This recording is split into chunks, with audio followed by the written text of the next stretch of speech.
이제 7 집사 중에 한 명인 빌립의 전도 이야기가 다시 시작이 됩니다. 사마리아에서 전도를 하였었고 그곳에서 많은 열매를 맺은 빌립이 이제 주의 사자의 명령을 받았습니다. 그리고 이제 예루살렘 남쪽 방향 가사로 내려가라. 예루살렘에서 가사로 내려가는 길까지 가라는 명령을 받았습니다. 여기서 나오는 이제 가사라고 하는 지역이 있는데 구약 성경에서 블레셋의 5 성읍 중에 하나였습니다. 오늘날도 이 지구가 유명한 곳입니다. 가자 지구라고 하죠. 가자 지구. 현재도 이스라엘과 하마스가 전쟁을 벌이고 있는 바로 그 지구가 가자 지구. 여기 오늘 본문 말씀에 나오는 가사라고 하는 지구입니다. 그래서 빌립이 그 가자 지구로 내려가는 광야 길을 따라서 성령의 음성을 듣고 가고 있었던 것이죠. 27절에 일어나 가서 보니까 에디오피아 사람 곧 에디오피아 여왕 간다게의 모든 국고를 맡은 큰 권세 있는 네시가 예배하러 예루살렘에 왔다가 돌아가는데 병거를 타고 선지자 이사야의 글을 읽고 있었습니다.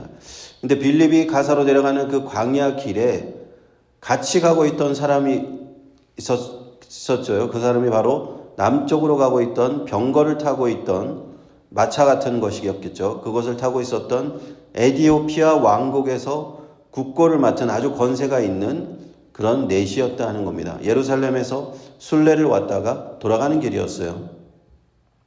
에디오피아 왕국은 당시 어디에 있었냐 하면은 이집트 나일강 근처에 있었습니다. 그래서 예루살렘에서 나일강으로 이렇게 내려가는 그런 길이 있었던 것이죠. 아마도 높은 권세를 가지고 있는 직위를 가지고 있는 신하였던 것으로 보고 에디오피아에 사는 이방인이었음에도 불구하고 하나님을 섬기는 이스라엘이 하나님을 섬기는 자였다라는 것을 알 수가 있습니다.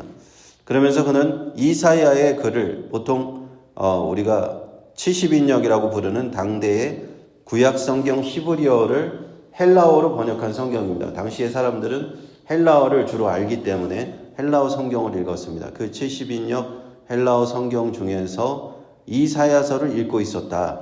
이러한 내용이죠. 그때 29절에 성령께서 빌립더러 말씀을 하십니다. 이 병거로 가까이 나아가라.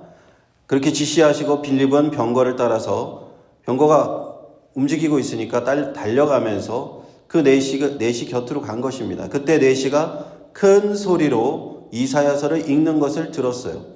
고대 시대에는 항상 모든 책을 읽을 때 큰 소리로 읽는 것이 보통 일반적인 풍경이었습니다. 그리고는 그 빌립은 그 네시에게 물어봅니다. 읽는 것을 깨닫고 있습니까?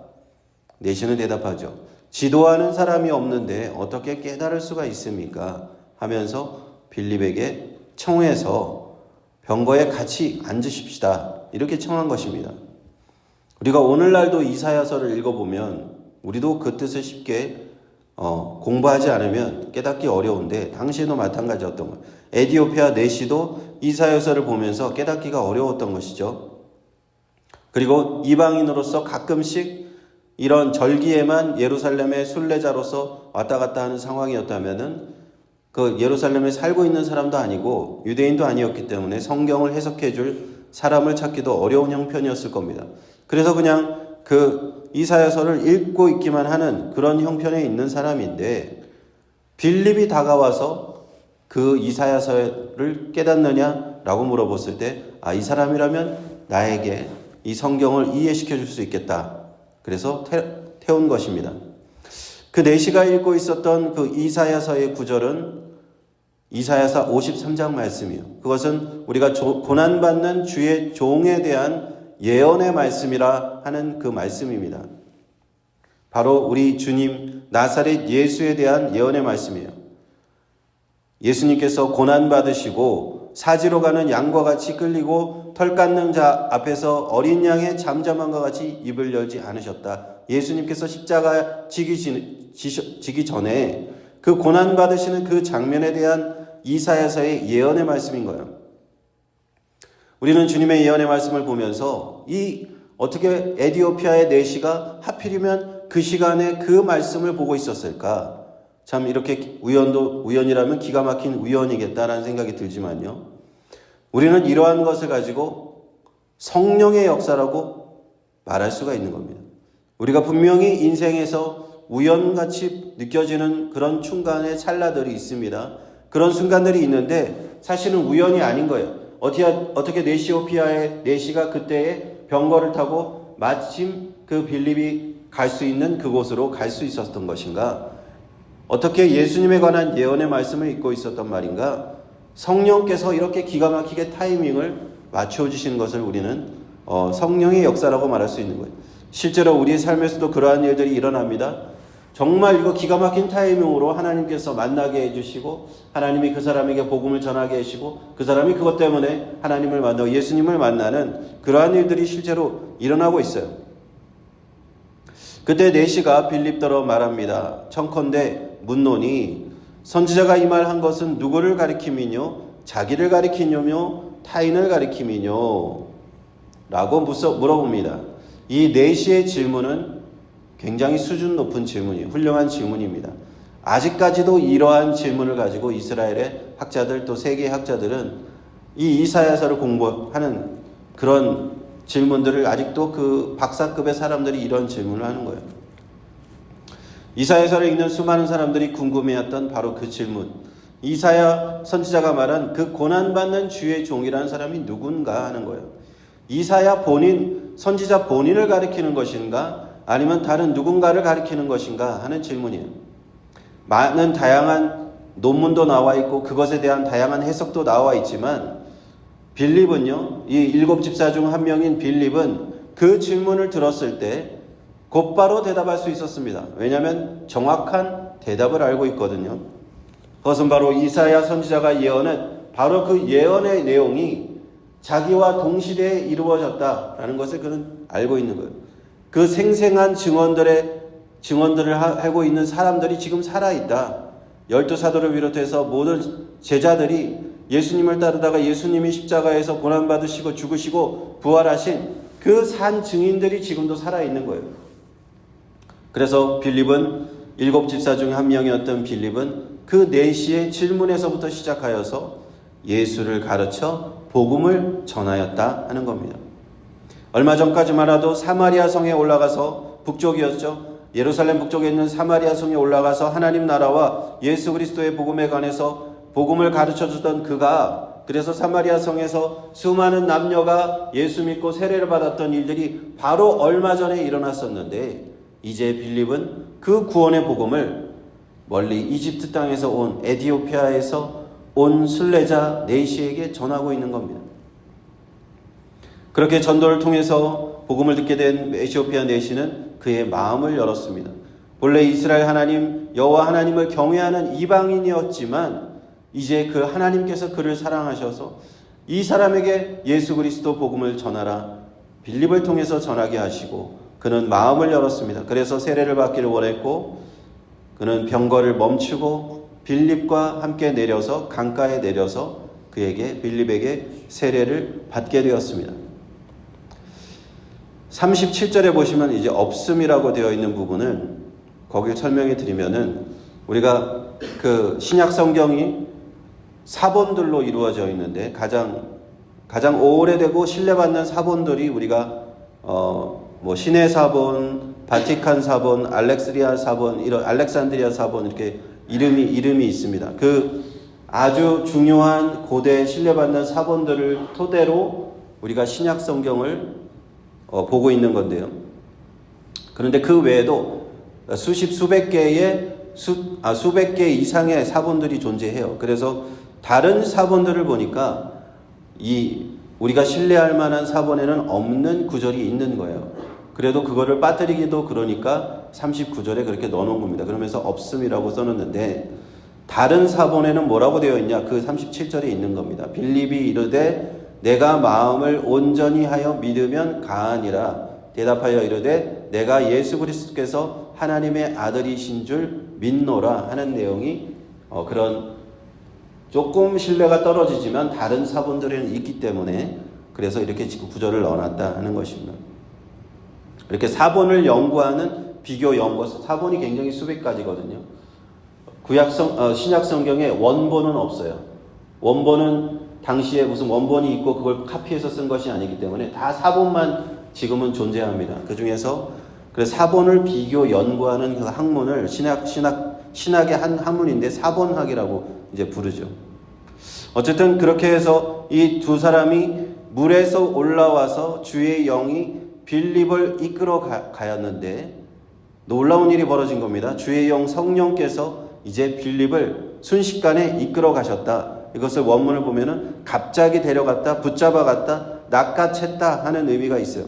그 내시는 흔연히 길을 갔다. 이 흔연이라는 말은 기뻐하면서 길을 갔다는 뜻이죠. 자신의 길을 갔고 빌립을 다시는 보지 못했습니다. 하나님께서는 주의 영으로 성령께서는 빌립을 순식간에 다른 곳으로 이동시키신 놀라운 일들이 일어난 겁니다.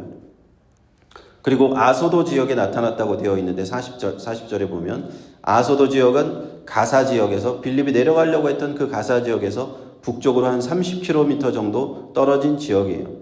그곳에 이제 빌립은 나타나서 더 북쪽에 있는 지역으로 이렇게 올라가면서 이렇게 해안가를 따라서 가이사라는 저 북쪽 끝입니다. 그래서 이렇게 해안가를 따라서 복음을 전하면서 올라갔다. 그래서 가이사라에 머물렀다는 것이 40절까지 말씀입니다.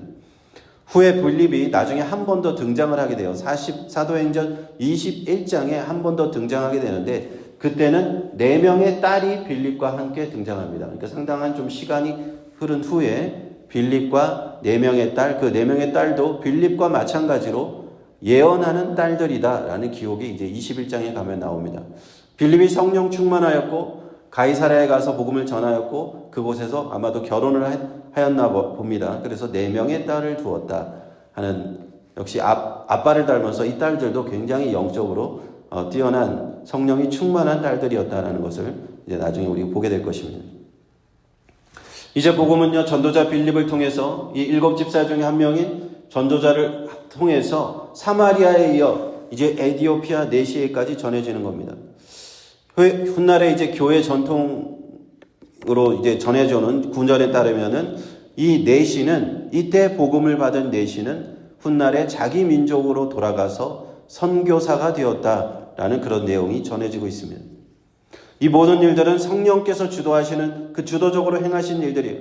사도행전을 우리가 왜 성령행전이라고 부릅니까? 그 성령께서 이 구원의 복음을 전하는데 직접적으로 주도적으로 성령께서 친히 한 사람 한 사람 이렇게 성령께서 전하시기 때문입니다. 빌립을 통해서 에디오피아 네시에게 그 구원받게 하시고 복음을 전하는 것 하는 이 내용을 보면은 성령께서 이렇게 일하시는구나. 성령께서 이렇게 빌립과 같이 먼저 믿음이 충만하고 성령이 충만한 주의 일꾼을 선택하시고 그를 통해서 복음을 전하게 하시는구나. 그리고 복음을 듣는 사람은 마음의 감동을 받게 하시고 그가 믿음을 갖게 하시고 회개하고 예수 믿고 세례받게 하시는구나라는 것을 우리는 그런 과정에 대해서 볼 수가 있습니다. 참 이렇게 예수 믿는 것이 어떻게 보면 어떤 사람에게는 굉장히 간단한 것 같고 쉬운 것 같이 그렇게 일어나기도 합니다. 또 어떤 사람에게는 예수 믿는 것이 굉장히 어려운 것처럼 보이기도 해요. 무슨 말입니까? 우리가 예수님을 전하다 보면요, 전도를 하다 보면 아무리 얘기를 해도 이 사람은 예수 믿어야 되는데, 예수 믿을 것 같은데 믿지 않는 사람이 있어요. 정말 성품도 좋고 이분은 정말 예수 믿으면 좋겠다 하는 분인데 참 오랫동안 전해도 믿지 않는 사람이 있고요. 어떤 사람은 이 사람은 금방 전했는데 하나님께서 마음을 열어주셔서 에티오피아 네시처럼 금방 그 자리에서 내가 예수 믿겠습니다 하는 사람이 있어요. 분명히 하나님께서, 성령께서 준비하신 영혼이라고 생각됩니다. 에티오피아의 이 네시처럼 예비시키고 준비시키신 그 영혼이 있습니다. 하나님께서 택하신 영혼이 있어요. 성령께서 이렇게 역사하시는 겁니다. 그러므로 우리가 전도를 할 때 생각해야 될 일은 무엇인가? 먼저는 내가 빌립과 같이, 7집사의 한 명이었던 빌립과 같이 순종하는 마음으로, 그냥 성령께 순종하는 마음으로 복음을 전할 뿐입니다. 그 구원받을 영혼은 내가 찾는 것이 아니라 성령께서 찾으십니다. 성령께서 준비시키시고 성령께서 예비시키시고, 그러다 보면 그 예비시킨 사람은 정말 이렇게 쉽게 예수 믿게 되나 할 정도로 하나님을 만나게 되고 그 사람은 구원받게 된다 하는 것입니다. 그러므로 우리가 기억해야 될 건 낙심할 필요 없습니다. 어떤 사람이 복음을 듣고도 정말 오랜 동안 전했는데 잘 듣지 않아도 낙심할 필요가 없이 또 전하면 됩니다. 주님께서 분명히 예비하신 그런 사람들이 있어요. 그러므로 우리는 오늘도 빌립처럼 순종하는 마음으로 성령님 인도하여 주시옵소서. 제가 복음을 전하게 하여 주옵소서. 정말 준비된 영혼 만나게 하여 주옵소서. 그렇게 기도하면서 함께 나아가야 될 줄로 믿습니다. 기도하겠습니다.